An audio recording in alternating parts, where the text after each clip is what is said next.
For today. The topic is the spirituality of Dr. Martin Luther King Jr. The guest is Dr. Baldwin.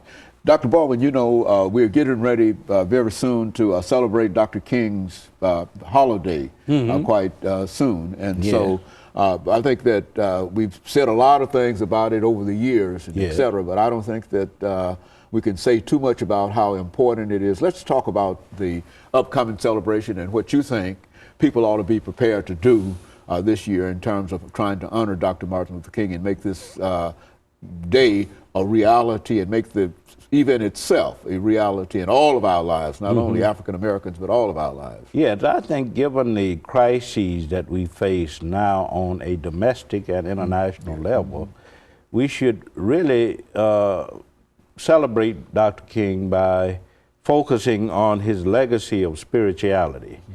As you well know, we are in an economic downturn now. There are crises that we are facing internationally. And we need to understand that Dr. King taught us a lot about how to deal with these kinds of domestic and international crises. And one way of dealing with them, of course, is through the prism of spirituality. That is, we have to understand that prayer and meditation are very much a part of how we function in the world. And Dr. King was quite intentional in respecting spirituality across religious boundaries. That is, he respected Islam, he respected Buddhism, he respected Islam, he respected Hinduism, he respected all religions because he felt that they contributed something to our understanding of spirituality. So I think we got to get back to spiritual values as a way of dealing with the crises that confront us.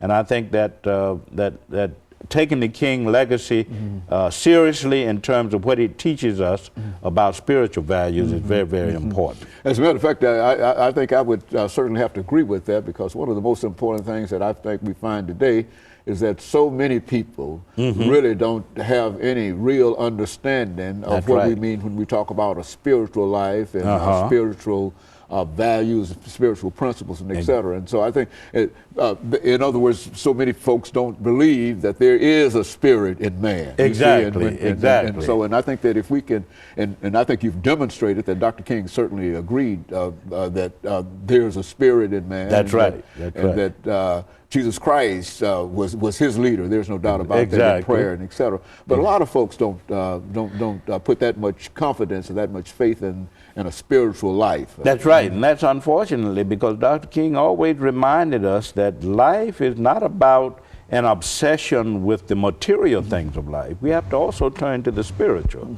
He often talked about relating to his divine companion, who is God. That we have to have a sense of a higher power, that we have to communicate with God through prayer and meditation, and that this in itself can be an empowering force as we face life. Very good, and it really is. And I think Dr. King more than anyone. As a matter of fact, you mentioned how involved spirituality was in everything that he did, and I often think about the great speech that he made in Washington, D.C. I Have a Dream speech, and that was all spiritual. Yeah, if you watch that, if you analyze that speech, it was all about spirituality. Dr. King was driven by a kind of spirituality that made it possible for him to confront the challenges and the realities of the movement and to stand tall. He was never at a point where he was faltering under the pressure of the movement, in part because of the role of prayer and more generally speaking, the role of spirituality in his life. What did you say in reference to your prayer life, in reference to the speech that he made, that I've been to the mountaintop? How could you deal with anything without dealing with that? Exactly. That was a speech peppered with spirituality, if I might make that kind of point. Dr. King was a spiritual leader, and we need to get beyond this idea of seeing him as as only a social activist or a civil rights leader, to begin to understand him as a spiritual leader and as a model of spirituality for our time. And something that we could gain Yes. from him simply by studying him and understanding what he was all about. Exactly. And we get at his spirituality first and foremost through his prayer life. Well, Dr. Baldwin, you know, you've had a chance to deal with Dr. King over many, many years. And do you think that his reputation is becoming, what do you think about his reputation at this time?